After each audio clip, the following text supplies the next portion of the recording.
मित्रों और साथियों, मैं आज आप लोगों को 7 नवंबर की एक महत्वपूर्ण घटना बताने जा रहा हूँ। 7 नवंबर भारतीय इतिहास में एक महान तारीख है।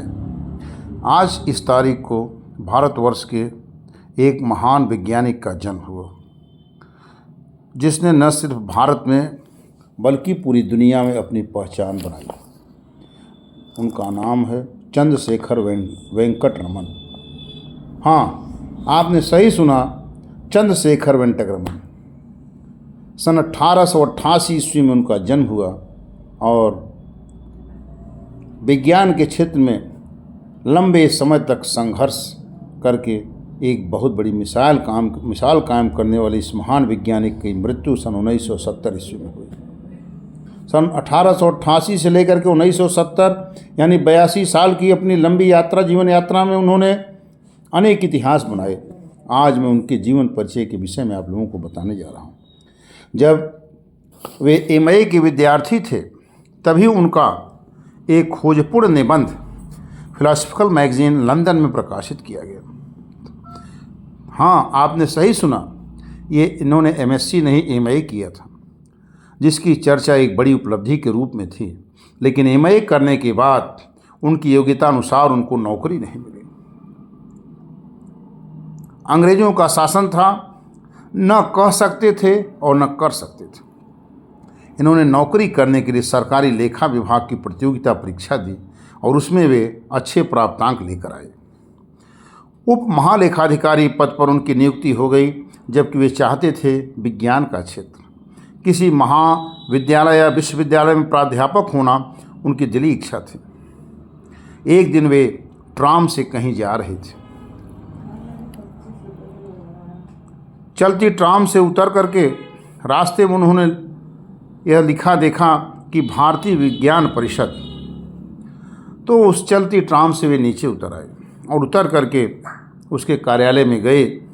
वहाँ उनकी भेंट सर आशुतोष मुखर्जी जी से हुई। दोनों एक दूसरे से बहुत प्रभावित हुए। रमन को उन्होंने प्रयोग करने की अनुमति दे दी। तभी उन्हें पता चला कि कोलकाता में साइंस कॉलेज भी खुल गया, जहां वह सर आशुतोष मुखर्जी के माध्यम से लिए जा सकते हैं। यहाँ वेतन कम था, फिर भी उन्होंने मनोनुकूल काम करने के लिए आवेदन पत्र भेज दिया और उनकी नियुक्ति भी वहाँ हो गई। प्रतिभा के धनी तो थे ही, नियुक्ति होने में देर कहाँ लगती। भौतिकी विभाग में प्राध्यापक पद पर रहकर उन्होंने अनवरत अध्ययन और अनुसंधान कार्य किए। बहुत से उन्होंने अनुसंधान किए और एक महान खोज कर डाली, रमन इफेक्ट। प्रकाश के क्षेत्र में एक बहुत बड़ी उपलब्धि रमन इफेक्ट के नाम से उन्होंने सन 1930 ईस्वी उन्होंने ये महान उपलब्धि सन 1930 ईस्वी में प्राप्त की। उन्हें अपनी इस महान उपलब्धि पर नोबेल पुरस्कार भी प्राप्त हुआ। भारत जैसे शासित, जो कि अंग्रेजों का गुलाम था, ऐसे देश में लंदन की रॉयल सोसाइटी ने उन्हें FRS और अंग्रेजी सरकार ने उनको सर की उपाधि दी और उनका सम्मान किया।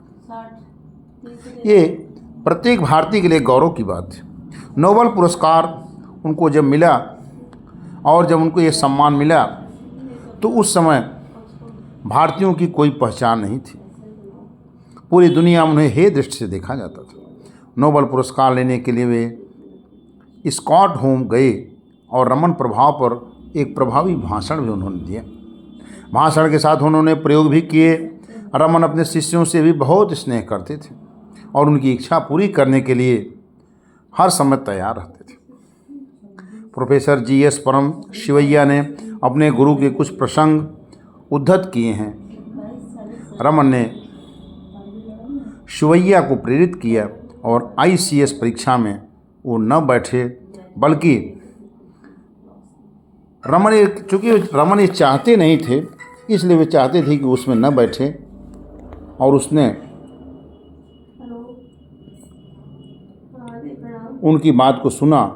और उसका कारण यही था कि वे चाहते थे कि वे अंग्रेज़ों की गुलामी न स्वीकार करें, क्योंकि अंग्रेज़ों का राज्य था अगर हम नौकरी करते तो उनके यंत्र बन जाते, हम उनके गुलाम बन जाते, उन्हीं के अनुसार हम देशवासियों पर, अपने ही देशवासियों पर शासन करते, अत्याचार भी करते।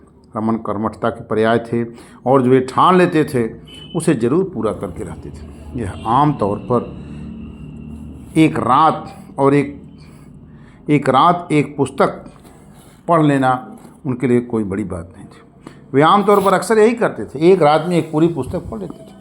त्याग की प्रतिमूर्ति थे, ज्ञान की प्रतिमूर्ति थे, समर्पण की प्रतिमूर्ति थे। ऐसे महान वैज्ञानिक को हम एक बार नमन करते हैं।